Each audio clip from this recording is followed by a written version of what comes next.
In the frozen dark of an alien cell, Morgan Voss listened to the hum of a ship that wasn't supposed to know her name. She'd been dragged through metal corridors by guards who called her primitive, threatened by a commander who called her insignificant, and watched by surveillance that considered her a mere anomaly. But as she leaned back against cold alloy and the hull's vibration resonated deep in her bones, she felt something shift. It was like the ship itself was listening.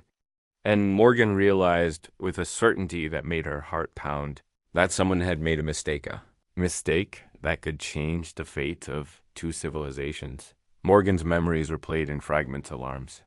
Shouts, the dizziness of artificial gravity, the bitter stink of antiseptic and foreign air. The last thing she remembered on her corporate shuttle was her tablet flickering with a proximity warning, then a jolt and blackness.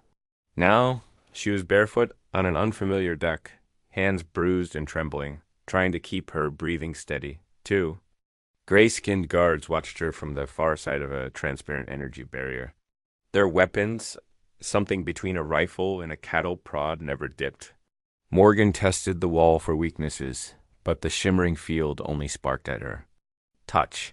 Biological scan complete, announced a cold, mechanical voice overhead.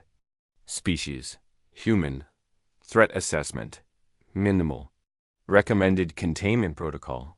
Standard isolation. Minimal threat. Morgan muttered, pressing her palm to her chest. They never saw me at a conference mixer.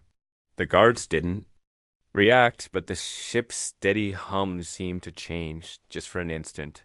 Her cell was clinical, almost blank. No bed, just a recessed pit filled with cold gel.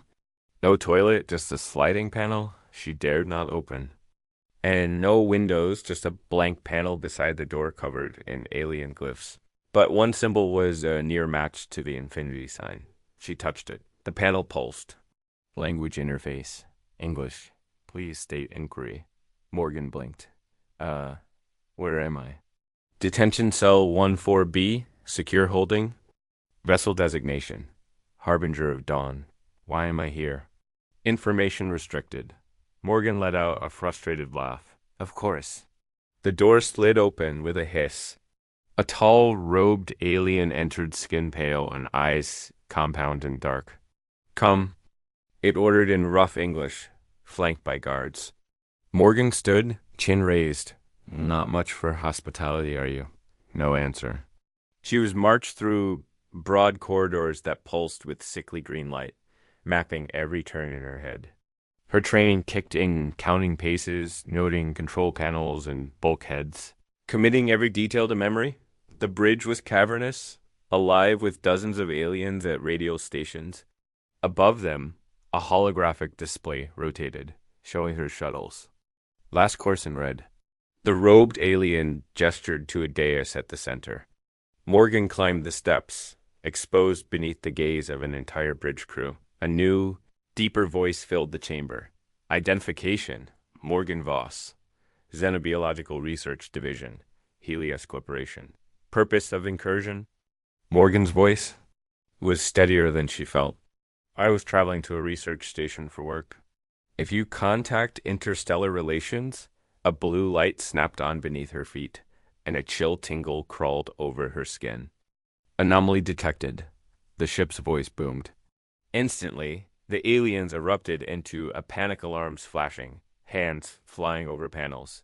What did you do? Demanded the commander, moving close. Nothing. Morgan protested. I just answered the question. Guard seized her. Take the human to secure holding. Maximum protocols. Barked the commander.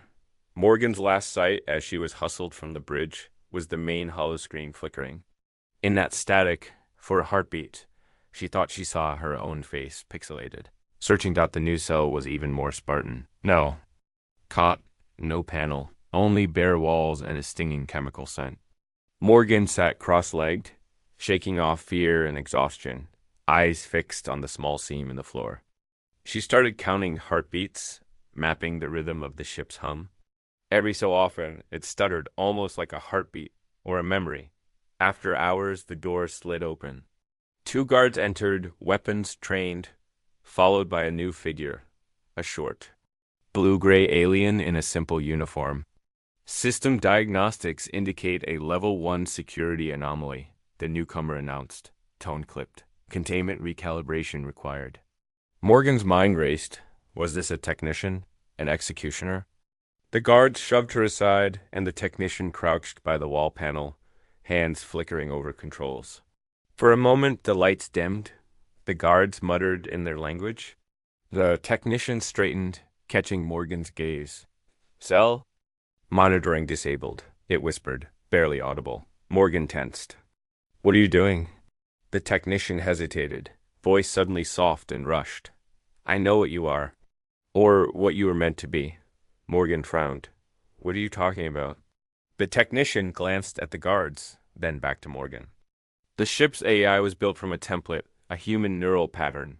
Years ago, a Terran scientist helped design the core. Your father, wasn't it? Dr. Alexis Voss. Morgan's blood ran cold. Memories swam, her father at his desk, the strange device he brought home. How he'd asked her to read nursery rhymes into it for research. She nodded. Just once thought the technician Trex leaned closer. The hegemony repurposed the AI. Tried to erase the human elements, but they failed. Your voice, your thoughts. They're waking something up. That's the anomaly. Why help me? Morgan whispered.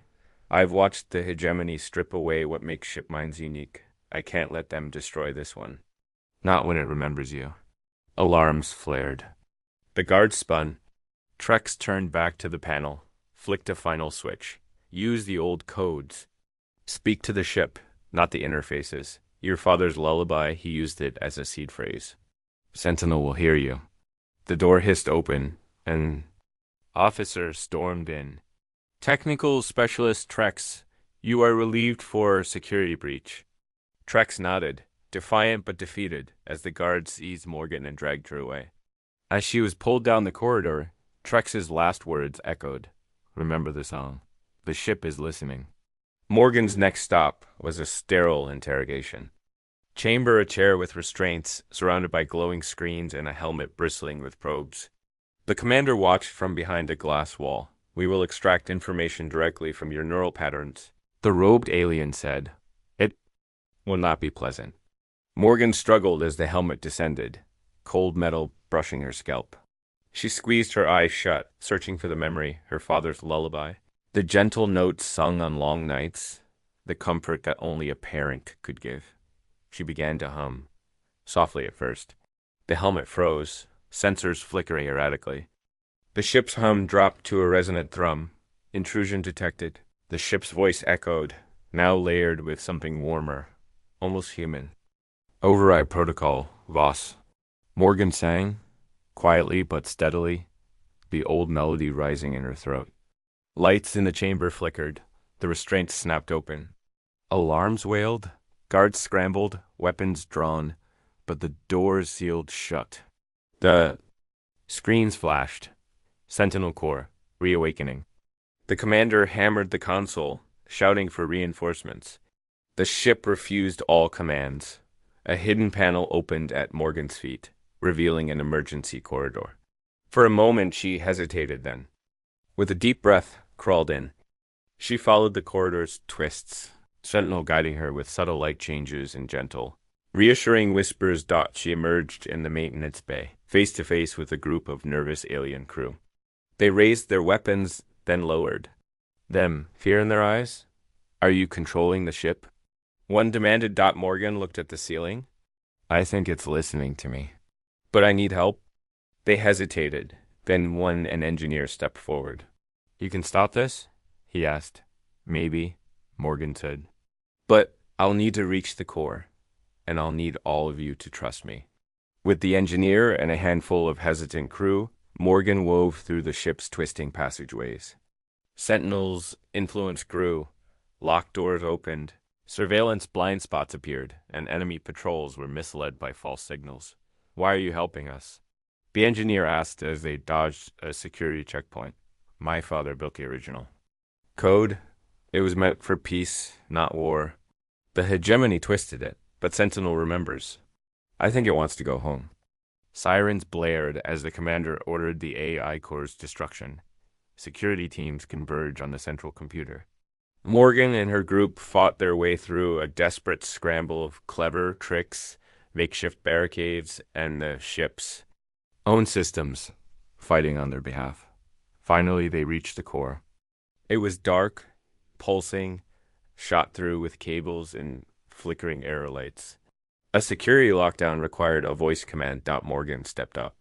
Her voice shook as she spoke. Sentinel, it's me, Morgan. I know you're scared.